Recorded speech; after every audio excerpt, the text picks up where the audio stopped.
আর আপনারা দেখছেন মণ্ডল ছাদ বাগান। দেশ ও দেশের বাইরে যে যেখান থেকে দেখছেন আশা করি সকলে ভালো আছেন আর আপনাদের আশীর্বাদে আমিও ভালো আছি। আজকে যে একটি ভিডিও করে আপনাদেরকে দেখাতে চলেছি সেটি হচ্ছে অন্য কিছুই না, এটি একটি বেদানা গাছ বা ডালিম গাছ, যে যেটাই বলেন সেটাই ধরেন।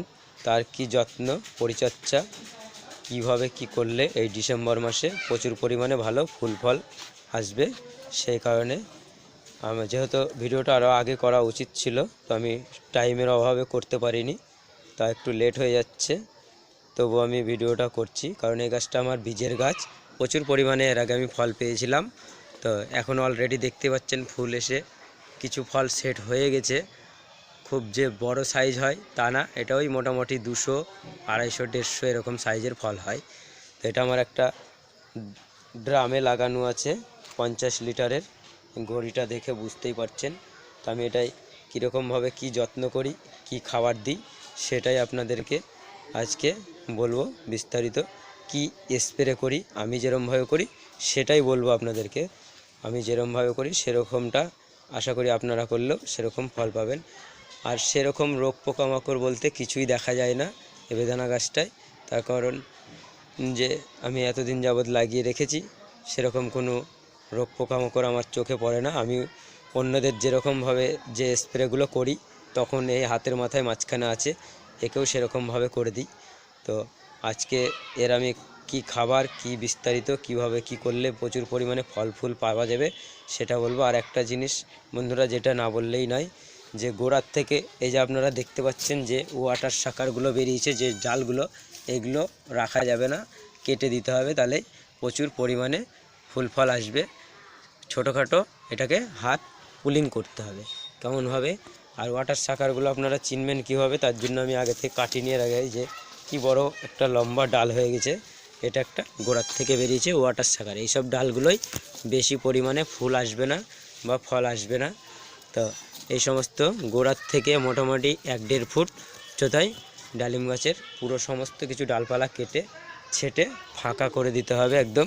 তো সেটা কীরকমভাবে কাটবেন, কীরকম শেপে রাখবেন, তা আমি বিস্তারিত দেখিয়ে দেবো আপনাদেরকে এই ভিডিওর মাধ্যমে। আর কাটার পরে যে আপনাদের ফাঙ্গিসাইডের প্রলোভ না দিয়ে, যে রোগ পোকামাকড়ের জন্য একটা আপনারা যে কোনো ফাঙ্গিসাইড স্প্রে করে দিবেন। স্প্রে করে দিলেই হবে। আমি যেমন এর আগেও বলেছি, সাপ ইউজ করি ফাঙ্গিসাইড হিসাবে, যখন যেটা থাকে আমার কাছে সেটাই ইউজ করি। কোনো ফাঙ্গিসাইড যদি না থাকে, তখন আমি বাড়িতে রান্না করা যে হলুদ আছে, সেই হলুদটাকে আমি গুলে স্প্রে করে দিই, সেটাতেও খুব ভালো কাজ হয়। আর ডালিম গাছের রোগ পোকামাকড় দমন করার জন্য আমি নিম তেল ইউজ করি, সপ্তাহে 1 দিন নিম তেল ইউজ করি। কাকা যখন দিই, কাকাটা হচ্ছে 15 দিন পরে দিই। তো কী পরিমাত্রায় দিই, কী ডোজ অনুযায়ী দিই, সেটা হচ্ছে আপনাদেরকে অবশ্যই বলে দিচ্ছি। কাকা আমি 1 লিটার জলে 1 ml ডোজে দিই, দিয়ে ভালো করে গুলে নিয়ে সেই জলটা আমি স্প্রে করে দিই। আর যদি নিম তেল দিই, নিম তেলটা আমি 1 লিটার জলে 2 ml, 2 থেকে 1.5 ml দিই, দিয়ে স্প্রে করে দিই। আর একটা জিনিস চিন্তা করে বন্ধুরা মাথায় রাখবেন, আমি কিন্তু কোনো সময় কন্টিনিউ একই স্প্রে করি না, মানে একই একই কীটনাশক স্প্রে করি না। কারণ যেবার নিম তেল করি যদি এই সপ্তাহে, তাহলে পরের সপ্তাহে দেখা গেল গিয়ে আমি ওটা কাকা ইউজ করছি। এরমভাবে ঘুরিয়ে ফিরিয়ে দিলে পরা খুবই ভালো হয়। আর যখন খুব কচি পাতা বেরায়, তখন কচি পাতাকে বাঁচিয়ে রাখার জন্য গাছটাকে বৃদ্ধি করবে, যেহেতু পাতায় গাছের রান্নাঘর, সেই তুলনামূলক আমি ওটাকে ইউজ করি হচ্ছে খুবই ভালো কাজ করে ইমেজ হচ্ছে 1 লিটার জলে 1 ml দিয়ে ভালো করে মিশিয়ে ইমেজটা ইউজ করি। ইমেজটা ইউজ করলে খুবই ভালো রেজাল্ট পাওয়া যায়, খুবই ভালো হয়। লেবু গাছের ক্ষেত্রেও আমি করি, তো আমি অন্য গাছের ক্ষেত্রেও কচি পাতা যেগুলো ফুটে সেই সমস্ত গাছের ক্ষেত্রে করেছি। কারণ এক ধরনের একটা জাপ পোকা ধরনের একটা পোকা এসে গাছের মাথায় বসে কচি পাতার, তখন রস চুষে খেলে ডগাগুলো ঝরে পড়ে যায়, পাতাগুলো পড়ে যায়, সেই কারণে গাছটা বৃদ্ধি করতে পারে না বা বড় হতে পারে না। সেই কারণে আমি ইমেজটাকে ব্যবহার করি। সেই পোকাগুলো হচ্ছে ছোট ছোট, হাত দিয়ে ছুলেও দেখবেন পালাতে চায় না। পোকাটার নাম অ্যাকচুয়ালি জাপ পোকা না, ওই পোকাটা হচ্ছে চুস্কি পোকা। ও কচি পাতার রসটাকে চুষে খেয়ে নেয়, দিয়ে ডোগাটা ঝরে পড়ে যায়। বেশি দেখা যায়, আপনারা লক্ষ্য করে দেখবেন যে কোনো লেবু গাছে অতিরিক্ত মাত্রায় দেখা যায়। তো ওটা আমি ইউজ করি 5 দিন পর পর। ওই পোকাটা যখন দেখা যায় 5 দিন পর পর ইউজ করলে পরে 2বার 3বার দিলে পরেই যথেষ্ট, পরবর্তী তার হয়। এই আমি রোগ পোকামাকড় গেল, আর এই হচ্ছে আপনার ফাঙ্গিসাইড গেল। ফাঙ্গিসাইডটা সময় ক্ষেত্রে আমি জলের সঙ্গে গুলেও দিয়ে দিই, তার কারণ হচ্ছে শিকড়ে কোনো এফেক্ট করবে না, শিকড়ে কোনো ফাঙ্গাস লাগবে না, গাছটা ভালোভাবে বৃদ্ধি করবে। তো যাই হোক, মেলা কথা বললাম। এবার আমি ডালগুলো আপনাদেরকে ছাঁটাই করে দেখাবো কিভাবে আপনারা ছাঁটাই করবেন। ছাঁটাই করার জন্য আপনারা যে অস্ত্রটা নেবেন, একটা ধারালো, যার কাছে যেটা আছে সেটা দিয়ে করবেন। আমি যেহেতু কাটার দিয়ে করি, কাটারটা আর অবশ্যই হাতে বা সেই যন্ত্রটাই স্যানিটাইজার করে নেবেন।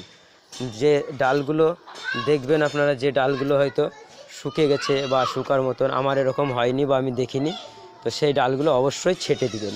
এরকম হয়, ছেটে দিলে কি হবে, গাছটাকে একটু ফাঁকা করে দিলে পরিমাণটা ভালো হবে, ফল ফুল বেশি আসবে। এরকমভাবে আপনারা কেটে দিবেন গোড়া ঘিসে, এবং ডালগুলো কেটে দিলে পরা, তাহলে পরা ভালো হবে, ফুল ফল প্রচুর পরিমাণে ফুল আসবে। ফুল আসলে পরা সেই ফুল থেকে ফলে পরিণত হবে। তো বন্ধুরা, আমি যেহেতু এই যে ডালগুলো কাটাই ছাঁটাই করছি, একটু এক হাতে মোবাইলটা ধরে আছি, সমস্যা হচ্ছে। তা আমি পরে কিছুক্ষণ পরে কাটাই করার পরে আমি আপনাদেরকে ফিরে এসে দেখাচ্ছি যে কেমন হলো গঠনটা, শেপটা। আর যেহেতু আমার ফল চলে এসছে গাছে, তবু একটু যেহেতু দেরি হয়েছে কাটতে, তবে এই ফলের মাথার যে ডগাগুলো আছে এগুলো আপনারা অবশ্যই এরমভাবে কেটে দেবেন, তাহলে আবার নতুন শাখা পোশাক আসবে। আর এইগুলোও পুলিং হয়ে যাচ্ছে, এটাকে পুলিং করা বলা হয়, ছোটোখাটো এক ধরনের পুলিং। যেহেতু এখন কোনো ডরমেন্সিতে পড়েনি, আর কয়েকদিন পরে ডরমেন্সির মধ্যে পৌঁছাবে। এগুলো যত কেটে দিবেন গাছটা তত মোটা হবে, গুঁড়িগুলো আর ভালো হবে, এগুলান দিয়ে নতুন শাখা পোশাকা বেরাবে, আর এইসব ডালে প্রচুর পরিমাণে ফুল আসবে, সেই সব ফুল থেকে ফলে সেটিং হবে। এরকমভাবে কেটে দিবেন। আর একটা জিনিস যেটা বন্ধুরা, যে কি করবেন, একটা জিনিস স্প্রে করলে, আমি যেটা করেছিলাম, প্রচুর পরিমাণে ফুল আনতে হলে সেই জিনিসটা আপনাদেরকে অবশ্যই স্প্রে করতে হবে। তো সেটা কি স্প্রে করবেন, সেটা অন্য আর কিছুই নয়, আমি যেহেতু এর আগেও আপনাদেরকে বলেছি, ওটা আপনার হচ্ছে বুস্টার 2। আমার কাছে বুস্টার 2 আছে, আমি বুস্টার 2 ইউজ করি, খুব ভালো রেজাল্ট পাই, সেই জন্য আমি বুস্টার 2টাই বলি। বুস্টার 2 স্প্রে করলে পরে খুব ভালো রেজাল্ট পাওয়া যায়। বুস্টার 2-এ প্রচুর পরিমাণে ফুল আসে, সেই ফুল থেকে ফলে সেটিং হয় প্রচুর পরিমাণে। আর এই সময় যেহেতু গাছে প্রচুর পরিমাণে খাবারের প্রয়োজন আছে, কি খাবার দিবেন সেটা আপনাদেরকে অবশ্যই আমি খাবার দিয়ে দেখাবো। আর খাবার দেওয়ার পরে কি পিজিআর ইউজ করবেন সেটাও আপনাদেরকে বলে দেব অবশ্যই। ভিডিওটা একটু যদিও বা লং হতে পারে, টেনে টেনে দেখবেন না, পুরো ভিডিওটা দেখলে আপনারা বিষয়টা বুঝতে পারবেন ভালোভাবে। গাছটা ছাঁটাই করার পরে কত সুন্দর শেপ হয়েছে দেখতে পাচ্ছেন। 6টা ফল গাছেতে আগের থেকেই আছে, যেহেতু এগুলো সেটিং হয়ে গেছিলো। এগুলো আপনাদেরকে পরবর্তী ভিডিওতে দেখাবো, এই ফলগুলোর কত বড় সাইজ হয় বা কী হয়। এর পরবর্তীতে আমি কি কি খাবার দিচ্ছি বা কি যত্ন করছি সেটা অবশ্যই আপনাদেরকে সব এই ভিডিওর মাধ্যমে দেখতে হবেন। আর একটা জিনিস যেটা করবেন বন্ধুরা, যেটা প্রথমের দিকেই বলার ছিল, তো আমার ভুল হয়ে গেছিলো, তবু আমি বলে দিচ্ছি আর একবার। যখন ফুলগুলো আসবে প্রচুর পরিমাণে কুড়ি অবস্থায়, সেই কারণে ফুলগুলোকে দাঁড় করে রাখার জন্য আর একটা স্প্রে করতে হবে, যেটা আপনার ফুটবার আগে, ফুলটা ফুটার আগে 0050 আপনি সাদা যে পটাশটা আছে সেই পটাশটা স্প্রে করে দিবেন। কারণ সেই পটাশটা ফুলগুলোকে ধরে রাখবে বা ফুলগুলোকে আঁকড়িয়ে রাখবে, রাখার পরে সেইভাবে আপনারা স্প্রে করে দিলে ফলটা প্রচুর পরিমাণে অবশ্যই দাঁড়াবে। আর যেহেতু একটা গাছের মধ্যেই স্ত্রী ফুল এবং পুরুষ ফুল প্রচুর পরিমাণে আসে, স্ত্রী ফুলগুলো দাঁড়িয়ে যায় আর পুরুষ ফুলগুলো ঝরে পড়ে, কারণ এর চিন্তার কোনো কারণ নাই। পুরুষ স্ত্রী ফুল, কিছু স্ত্রী ফুলও ঝরে পড়ে।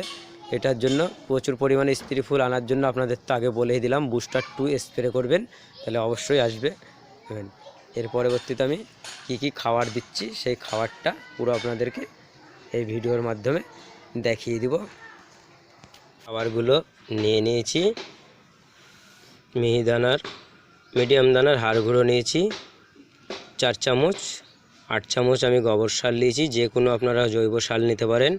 শিং চাচা নিয়েছি 4 চামচ, 2 চামচ নিমখোল নিয়েছি, আর 1 চামচ ডিমের কুসুমের গুঁড়ো নিয়েছি, ডিমের খোলার গুঁড়ো, আর ছোট চামচের 1 চামচ হিউমিক অ্যাসিড নিয়েছি, আর সুপার ফসফেট নিয়েছি ছোট চামচের 1 চামচ, আর এটা সাব ফাঙ্গিসাইড নিয়েছি 1 চামচ ছোট চামচের, জিঙ্ক নিয়েছি 1 চামচ ছোট চামচের, বোরন নিয়েছি 1 চামচ ছোট চামচের, আর 0050 SOP পটাশ, সাদা পটাশ নিয়েছি 1 চামচ ছোট চামচের, আর হচ্ছে চুন নিয়েছি 1 চামচ ছোট চামচের।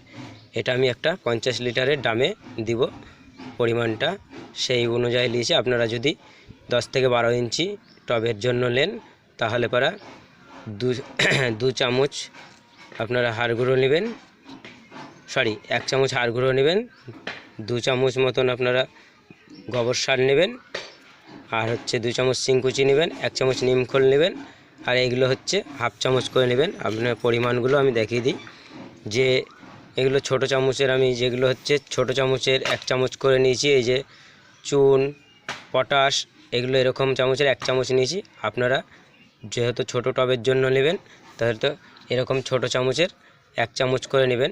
ওই পরিমাণ বলতে গেলে হাফ গ্রাম হবে, আর এটাই 1 গ্রাম হবে। আর এই চামচের আমি এটা বড় চামচের একদম উবুর এটা গোবর সার নিয়েছি 8 চামচ। আপনারা 2 চামচ নেবেন, 2 চামচ থেকে 4 চামচ নেবেন, বেশি নেবেন। গোবর সার বেশি হলে কোনো ক্ষতি নাই। হাড় গুঁড়ো 2 চামচ করে নেবেন, শিংকুচি। তো কোনটার কাজ কি সেগুলো তো আপনারা অবশ্যই জানেন। তো সমস্ত কিছুর কাজ সম্বন্ধে বলতে গেলে ভিডিওটা অনেক বড় হয়ে যাবে, তো মোটামুটি আমি বলেছি। চুন নিয়েছি আমি, যেহেতু মাটিটাকে শোধন করবে সেই কারণে। নিমখোল নিয়েছি আমি, মাটির ভিতরে কোনো রোগ পোকামাকড় থাকলে সেটাকে দমন করবে তার জন্য। আর ডিমের খোলা নিয়েছি হচ্ছে গাছের পুষ্টি যোগাবে, সেই জন্য আমি নিয়েছি, ক্যালসিয়ামটা আছে ডিমের খোসায়। সুপার ফসফেট নিয়েছি আমি, এটা কারণ হচ্ছে এটা গাছের শিকড়ের বৃদ্ধি করতে সাহায্য করে, সঠিক সময়ে ফুল ফল আনতে সাহায্য করে। আর হিউমিক অ্যাসিডটা নিয়েছি, সমস্ত কিছু অনুদান মিক্স করে একসঙ্গে খাবারটা দিলে সেই মাটিটাকে আলগা করবে, গাছের খাবারটা খেতে সহযোগিতা করবে তার জন্য। বোরন নিয়েছি আমি, গাছে যে কোনো ফুলগুলো হলুদ হয়ে যেন না ঝরে পড়ে সেই কারণে আমি বোরন নিয়েছি। আর জিঙ্ক নিয়েছি, জিঙ্কটার হচ্ছে কারণ ফল অনেক সময় দেখেছি ফেটে যায়, আমার এর আগেও ফেটে গেছিলো, সেই কারণে ফলটা ফাটার থেকে আটকাবে জিঙ্কে এই কাজ। তো হাড় গুঁড়ো, শিংকুচি, গোবর সার, এগুলো নাইট্রোজেন, ফসফরাস, ক্যালসিয়ামের সোর্স। এর সমস্ত কিছু আমি কিছু হচ্ছে জৈবভাবে আর কিছু রাসায়নিকভাবে সমস্ত কিছুভাবে মিক্স করে নিয়েছি। আর পটাশের কাজ আপনারা তো সমস্ত কিছুর কাজ জানেন। পটাশ হচ্ছে শিকড়ের বৃদ্ধি করতে সাহায্য করবে, ফুল ফলকে ধরে রাখতে সাহায্য করবে। এই সমস্ত মিডিয়াটাকে একসঙ্গে মিক্স করে এভাবে ভালো করে মিক্স করে নিয়ে সেই গাছের গোড়ায় আমাদেরকে দিয়ে দিতে হবে ভালো পরিমাণে। এই গাছের গোড়ায় দিয়ে জল দিয়ে দিলেই ঠিক হবে। যেহেতু আমি কিছু খাবার আগে দিয়েছি সেই কারণে আমি এই খাবারগুলো সম্পূর্ণ এই গাছটায় দিব না। এটা মাটিটা গাছের গোড়ায় দেওয়ার আগে একটু আলগা করে নেবেন আপনারা, এরকমভাবে দেখছেন আমি ভালো করে খাবারটাকে মিক্স করে নিয়ে আমার গাছের গোড়ায় দুধ দিয়ে একটু দিয়ে দিবেন। এটা টোটালে আমার 3 মুঠ মতন খাবারটা হয়েছে। এটা আমি দুটো গাছে দিব, এর আগে যেমন আমার একটা গাছে দেওয়া আছে। এই দিয়ে দিলাম। এর পরবর্তীতে এটাতে একটু আপনারা জল দিয়ে দিবেন, ভালোভাবে জল দিয়ে দিবেন। এরকমভাবে জল দিয়ে দিবেন, কারণ এই সময় হচ্ছে জলের ঘাটতি করা যাবে না। বেদানা গাছে প্রচুর পরিমাণে জল লাগে, তার কারণ হচ্ছে জলে ঘাটতি পড়লে ফুল ফল সমস্ত কিছু ঝরিয়ে ফেলবে। আর একটা জিনিস যেটা করতে হবে, খাবারটা দেওয়ার পরে আপনারা 3 থেকে 4 দিন পরে একটা পিজিআর ইউজ করবেন।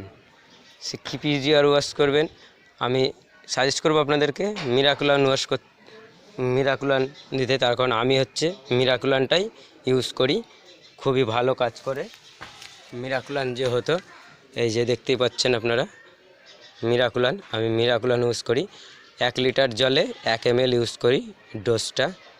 আর একটা যেটা জিনিস করতে হবে বন্ধুরা, যে এই যে গাছে আমার ফল যেরকম আছে, এরকম যখন প্রচুর পরিমাণে ফল ফুল এসে ফল হয়ে যাবে, সেটিং হয়ে যাবে, তখন আপনারা যে কোনো একটা ভালো স্পেশালিস্ট অনুখাদ্য স্প্রে করে দেবেন।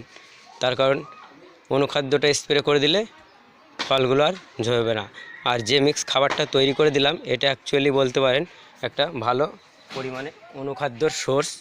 তার কারণ তার পরবর্তীতে আমি এই ট্রিটমেন্ট করব, এর বেশি আর কিছু না। ডাইরেক্ট গাছটিকে সানলাইটে রাখবেন, তাহলেই হবে। যেহেতু একটি অনুখাদ্য সোর্স হিসাবে আমি যেমন মৌমিন স্প্রে করি, মৌমিন খুব ভালো কাজ হয় আমার ক্ষেত্রে, আমি ওটাই করি। তো আপনারা যার কাছে যেটা ইউজ করেন সেটাই করবেন, আশা করি ভালো কাজ হবে। আর খাবারটা বন্ধুরা খুব তাড়াতাড়ি দিয়ে দিবেন, যেহেতু ভিডিওটা আমার করতে লেট হয়েছে। ডিসেম্বরের প্রথমের দিকেই খাবারটা দিয়ে দেওয়া দরকার। সমস্ত কিছু ট্রিটমেন্ট করার আগে গাছে আগে খাবারটা দিয়ে দিবেন। খাবারটা দিয়ে দেওয়ার পরে সমস্ত ট্রিটমেন্টগুলো যেগুলো যেরকমভাবে করলাম আপনারা সেরকমভাবে করবেন, তাহলে প্রচুর পরিমাণে আপনাদের ফল আসবে, গাছে ফুল ফল আসবে। আর প্রচুর ফুল আসার জন্য আমি যেটা করেছি, সবথেকে মারাত্মক জিনিস যেটা একদম না করলে হবে না, সেটা আরেকবারও বলছি, সেটা আপনারা বুস্টার 2 অবশ্যই স্প্রে করবেন। 1 লিটার জলে 2 ফোঁটা, পরিমাণটা যেন না বেশি হয়। সন্ধ্যার দিকে করবেন, ওই বৈকাল 4টে-5টার দিকে, তাহলেই হবে বন্ধুরা। আজকের মতন ভিডিওটি আমি এখানে শেষ করছি। দেখা হবে আবার নতুন কোনো ভিডিও নিয়ে। যদি ভিডিওটি ভালো লাগে একটি লাইক করবেন, আর যদি না ভালো লাগে একটি ডিসলাইক করবেন। আর নতুন বন্ধুদের, সমস্ত বাগানি বন্ধুদেরকে শেয়ার করে দেখার সুযোগ করে দেবেন। চ্যানেলটি সাবস্ক্রাইবার করে বেল আইকনটি বাজিয়ে দেবেন, আমি যে কোনো ভিডিও পোস্ট করলে যেন সবার আগে নোটিফিকেশনটা আপনার কাছে পৌঁছে যায়। আর যারা চ্যানেলটি সাবস্ক্রাইবার করে দেখছেন তাদেরকে অসংখ্য ধন্যবাদ। যারা চ্যানেলটি সাবস্ক্রাইবার করেননি তাদেরকে অনুরোধ করে বলছি চ্যানেলটি সাবস্ক্রাইবার করে নেবেন। নমস্কার বন্ধুরা, ভিডিওটি আজকে এখানেই শেষ করছি।